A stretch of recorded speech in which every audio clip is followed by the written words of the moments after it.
नाही, ही प्रक्रिया आहे. मतदार यादी 20 तारखेला प्रसिद्ध झालेली आहे आणि 27 तारखेपर्यंत या मतदार यादीमध्ये जर काही चुका असतील तर त्या दुरुस्त करण्यासाठी हरकती घेण्याच्या, तक्रारी करण्याची संधी आहे. एक राजकीय पक्ष म्हणून भारतीय जनता पक्षाचं सर्वच प्रभागांमध्ये काम असल्यामुळं अनेक गोष्टी ज्या समोर येत आहेत त्या अत्यंत धक्कादायक आहेत. मी आज त्यानिमित्ताने आमचे टिटवाळ्याचे अध्यक्ष शक्तिवान भोईर आणि माजी उपमहापौर उपेक्षा भोईर यांच्या समेत भूमकर म्हणून जे या सगळ्या विषयात महानगरपालिकेत निवडणुकीच्या संदर्भात काम करतात त्यांची भेट घेऊन काही गोष्टी निदर्शनास आणून दिल्यात.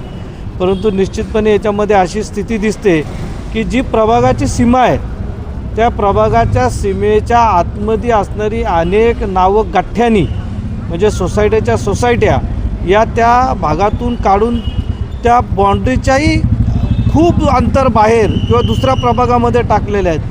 तर त्याचबरोबर दुसऱ्या प्रभागामध्ये म्हणजे ज्याला आपण म्हणतो की 100 मीटर नाही, 200 मीटर नाही, 500 मीटर लांब असलेल्या जागासुद्धा ज्या ठिकाणची लोक सोसायट्या किंवा अनेक याद्या या त्या प्रभागामध्ये टाकलेल्या आहेत. आणि ही खरं म्हणजे चुकून घडलेली चूक दिसत नाही, ही जाणून बुजून कर्मचाऱ्यांनी, महानगरपालिकेच्या कर्मचारी जे त्याच्यावरती काम करतात त्यांच्याकडून जाणून बुजून केलेल्या या चुका आहेत.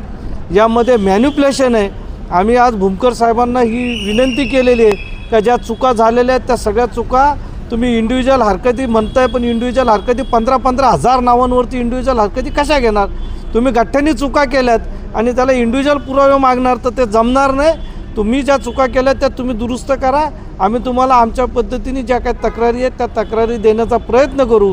परंतु या चुका दुरुस्त नाही झाल्या तर आपले कर्मचारी हे यामध्ये दोषी असतील ते त्यांच्यावरती योग्य ती कारवाई झाली पाहिजे आणि ह्या सगळ्या चुका दुरुस्त केल्या पाहिजेत अशी मागणी आज आम्ही त्यांच्याकडे केली आहे. त्या यादीमध्ये समजा दुरुस्ती झाली नाही तर पुढचं पाऊल काय असणार आहे तुमचं? न्यायालयात जाणार किंवा तुमची वरिष्ठांकडे तक्रार करणार काय नाही? ही निवडणूक आहे. निवडणूक ही फेअर झाली पाहिजे. तुम्ही ज्या वेळेला त्याला बाँड्री आखून दिलेली आहे तर त्या बाँड्रीच्या आतमध्ये असणारे जे मतदार आहेत ते त्या बाँड्रीच्या आत राहिले पाहिजेत आणि ज्या बाँड्रीच्या बाहेरचे मतदार आहेत ते बाँड्रीच्या बाहेर राहिले पाहिजेत. यामध्ये जर कुणी जाणून बुजून चुका करत असतील तर त्यांना योग्य ते शासन कायदेशीर पण मिळेल आणि त्याच्यानंतरसुद्धा जरी त्याची सुधारणा नाही झाली तर त्याच्यावरती जी काय कारवाई करायची ती भविष्यामध्ये निश्चितपणे भारतीय जनता पार्टी म्हणून त्यांची दखल घेऊन अशा कर्मचाऱ्यांवरती कारवाई होईल. हे कोणाच्या दबावाखाली किंवा कोणत्या राजकीय पक्षाच्या सांगण्यावरून हा प्रकार झालेला आहे का? मग आम्ही कोणाचं नाव घेणार नाही, परंतु भारतीय जनता पार्टीला डॅमेज करून जर कोणाला फायदा होत असेल तर असेच लोक हे सगळं करू शकतात. त्याच्यामुळं त्या कर्मचाऱ्यांनी कोणाच्याही दबावाला बळी पडू नये.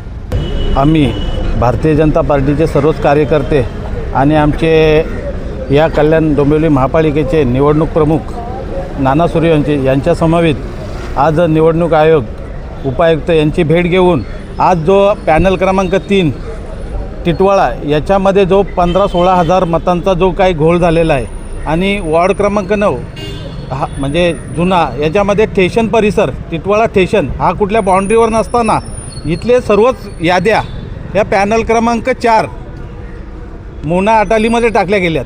जवळजवळ 2-3 किलोमीटरचं अंतर असताना ह्या बाँड्रीवरच्या याद्या नसताना त्या तिकडं शिफ्ट केल्यात.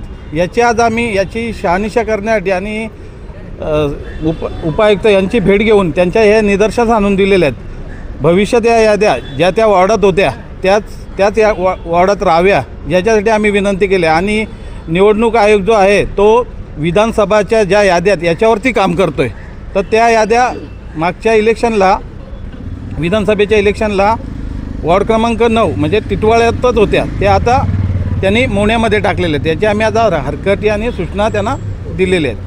एकंदरीत या सगळ्या गोष्टीमध्ये कोणाला फायदा होऊ शकतो असं? आता याच्यामध्ये जे काही विरोधक असतील की त्यांना ज्या पॅनलमध्ये कोणाचा वर्चस्व आहे किंवा काय हे जर ते विरोधकांनी बघून त्यांच्याकडनं पण या होऊ शकतात अशी आमची शंका आहे.